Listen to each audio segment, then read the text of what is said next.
Thank you. Thank you.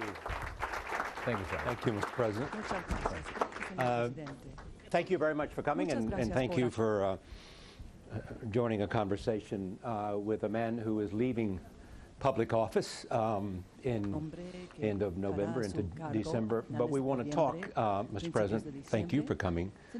First of all, about some of the themes of this Clinton Initiative meeting, which is a cooperation between NGOs and government and the private sector, and also the conversation between leaders, what you learn from each other. You headed up the G20. What was that experience for you as an opportunity to engage others in focusing on big global problems? Well, let me start remembering the meeting we had in France in November 2011. It was a very disappointing one. We finished that without agreements and even without a sense of direction. So the problems seemed not only serious but also out of control. And then we started a process when Mexico took over the head of the G20. We started multiple processes in the sense that we're beginning several ministerial meetings in order to put in a common place the different positions and try to close the gap between them. And at the same time, we started to include several expressions of civil society. We talked with the unions, with their organizations, we talked with youth people, we talked with the private sector, we organized several meetings with the so-called V20. And finally, we reached the G20 meeting in Los Cabos last June. And we focus in three main areas. First, the strategies for short term, in particular the economic crisis in Europe, the long-term economic problems, and then we developed the action plan of Los Cabos for growth and jobs. And third, other problems, but very important problems, which is food security, financial inclusion, and green growth and environmental issues. And all those topics, we included the opinions and expression of private sector, civil society, NGOs, and probably by first time in the G20, under my experience, it was a very, very important input for the outcome of the G20. So it was a good experience, and I strongly recommend to follow up the commitment coming from this open dialogue we organize. When there are meetings like this, what do leaders learn from leaders? What's the conversation that makes a difference? It is difficult because I remember that these kind of meetings became too formal because you assume that everybody is going to talk about in a very spontaneous manner. However, all the leaders come with a very written speech, and it is impossible to be spontaneous like that. But let me tell you, we organize like 2 or 3 special moments. For instance, the dinner, the first day, lunch, the day after. And I remember when I visited the new convention center in Los Cabos we built for this purpose. And I saw the table for lunch and dinner. And it was a very big table, like it's very common in this kind of events. And I say, no,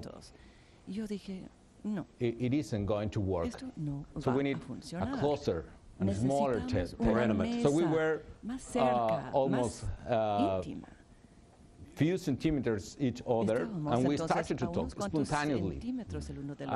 So we had very important discussions about Europe in the dinner, and very important discussions about trade the day after. And actually, we fixed some of the disagreements in the lunch, having a quite important discussion between Brazil and Argentina, 2 countries that were pushing for more barriers and more tariffs on trade, and the rest of the members of the G20. And finally, we reached an agreement in order to establish a new expression against protectionism. So we learned a lot in terms that we can learn more, or we can do even more from our spontaneous expression than our formal written speeches. So when you have these conversations, do you say, Mr. President, Mr. Prime Minister, or do you say Barack? Depending on. However, talking in a dual conversation, I say Barack, he say Felipe, and talking at a very formal table like that, we say Mr. President or the President of the United States. It's quite interesting and funny. Let's look at Mexico. Mexico's economy is doing how well now or how bad?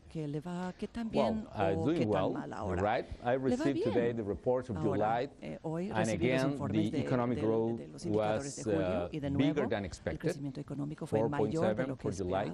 We take that here. That's good. Well, let me tell you, we suffered a lot in the economic recession, 2009. Right. However, Mexican economy expanded almost 16% since the second semester of 2009. So we have like 13 quarters in a row growing and generating like 700,000 new jobs in the formal sector annually, which is very good for Mexico. And I think that finally the economy is becoming very, very competitive. Let me give you a couple of examples. When I took office 6 years ago, Mexico was the 9th largest exporter of vehicles in the world. And today we are the 4th largest exporter of vehicles in the world. So we are, for instance, the first exporter of flat screen and smart mobile phones, and it's becoming a very, very good economy. And it's not only that we are very close to the United States, which is clearly an advantage, but also we are investing a lot in infrastructure and in a very important thing, Charlie, which is human capital. We have built in this 6 years 140 new universities from greenfield, public and free tuition universities. And with that, there are like 113,000 new engineers graduating every year in Mexico. So today there are more engineers every year than in Germany, or UK, or Canada, or Brazil. And with that, a lot of companies, American and abroad, global companies, are realizing that Mexico is very, very competitive in manufacturing, for instance, even vis-a-vis China, for instance. The thing we read about are two big issues. One is narco-terrorism. What's it going to take to win that battle? The second is immigration. Well, first, a lot of courage. Courage. Yes, courage, because otherwise it is impossible to deal with that. And you need to have the principles that no one nation could prosper without rule of law, because that is exactly our main focus, in the sense that we are not prosecuting drugs by drugs themselves. We are looking for rule of law in Mexico. We want a country in which the law prevails.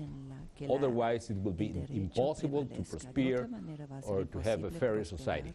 So in that sense, second, you need a comprehensive strategy. And our strategy has 3 fields. One is, of course, fighting the criminals, and we are doing so thoroughly. Second, and more important, you need to rebuild and reinforce your law enforcement agencies, and in that sense, we are creating an absolutely new federal police, and we are establishing new processes. For instance, we are vetting any single new member of the police corps at federal level, and vetting all the members of the police corps already in place, because we have a more reliable. And third, you need to rebuild social fabric. And finally, and probably, well, the most important thing that it is needed to do is, in our case, you need to stop the incredible amount of money flying every single year towards the hands of the criminals. And that's the reason they can achieve the level of corruption that they're able to achieve, because they've got so much money. Indeed. But it's not only a question of money. Yes, it's very important. But you need reliable people So in that sense, you need to pay much more to the policemen, but also you need people who believe in principles and believe in the country. And the corruption, it's another very important topic. Why? Because unfortunately, in the old political system or in the old system in the Mexican society, corruption was some kind of a way to do things. A way of doing business. But one thing is that you are in the street or anyone and bribe a policeman in the corner. And other, for me it's the same, it's bad in any case, but other question is when the corruption, or through the corruption, organized crime and cartels touch the police corps. And then they took over the hands of the society to protect themselves from the criminals.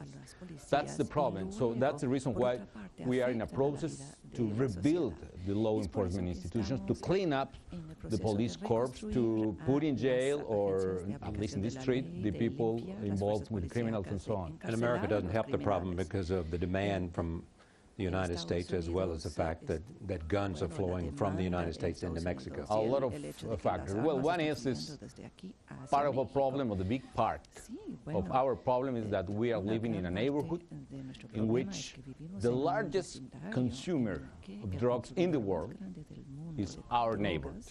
To the north. Yeah. And all those guys want to sell him drugs through my window, through my door. And the second is the weapon. Exactly. You know, we have seized in my government 150,000 guns and weapons. And 85% of that were sold in a gun shop in the American side. How would you grade yourself on your success on this battle as you leave office? Is it a disappointment? Oh, of course, the problem is a long-term battle, in the sense that you need to switch the reality of the whole society probably. But I can measure in this way. When I took office, there were like two twin processes. One is that the weakening of the law enforcement agencies, mainly due to the corruption, and on the other side, the empowering of the criminal organizations. So after this year, I can see the same processes, but in the other way around. I can see the empowering and the strengthening of the capacities of the law enforcement agencies, new federal police with state-of-the-art technology and reliable people, and at the same time decreasing or weakening process of the organized crime. We have put in jail or they die like 23 out of the 37 most wanted criminals in Mexico, so from 2009 to 2012. Immigration. Give us some free advice as to what would be the best immigration reform in the United States, in your judgment, because you have this very long border. Well, first, one fact which is very important, Charlie. According with the Pew Institute, the rate of migration for Mexican workers to the United States, the net ratio, reached 0 in 2010 and 2011. What that means that the name of Mexican workers going up or going north is more or less roughly exactly the same than the name of Mexican workers going south. Why? This is a factor due good and bad reasons. The bad reasons, if you want, is the American recession, more aggressive policy in the border. 15 days ago, the American policeman killed a Mexican father in the border who was just in a picnic with his kids in the Mexican side. Probably 14 people have died this year, more or less that way. Third, of course, some kind of fear against the criminals. But in the good side of the equation is there are more opportunities for Mexican people. We reach universal health coverage, which means a doctor, medicine, treatment, and hospital for any single Mexican in our country. And in order to do that, we built more than 1,200 new hospitals and clinics in 6 years, and refurnished or rebuilt more than 2,000 more. And with that, we are providing health services for the whole population. I told about the new universities. We reached universal education coverage for kids, so in the basic level. And of course, we are creating jobs. Probably we need to pay better those jobs, but the fact is there. So migration reached a zero rate in 2011, 2010, and probably 2012. Now, it is clear for me that this comprehensive immigration reform is absolutely required, and probably this is the window of opportunity to do that. Why? Because there is not such pressure in political field with immigration. We are stopping the Mexican migration, and we can, or the American Congress should consider that reform. Just leave the people from the shadows, as President Obama says. I do believe in that, and that could be very good for both countries, not only for Mexican workers, but also for American society that demands the services of the Mexican people. President Calderón, thank you for joining us. Pleasure Thank to have you here. Felipe Calderón. Señor Presidente, muchísimas gracias por habernos acompañado aquí. Y nos vemos muy pronto. Thank you.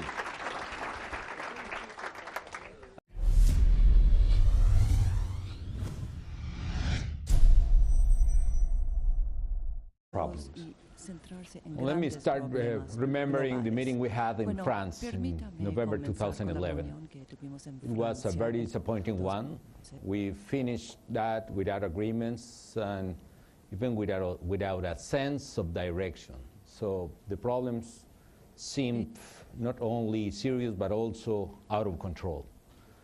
And then we started a process when Mexico took over.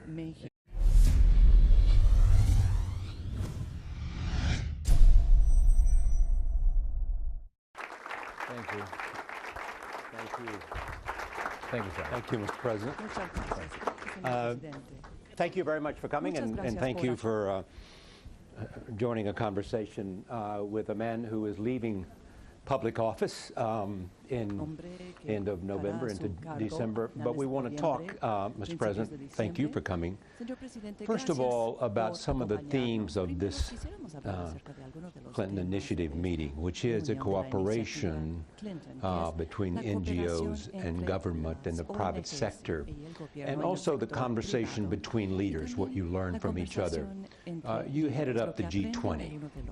What was that experience for you as an opportunity to engage others in focusing on big global? The head of the G20, we started multiple processes in the sense that we're beginning several ministerial meetings in order to put in a common place the different positions and try to close the gap between them.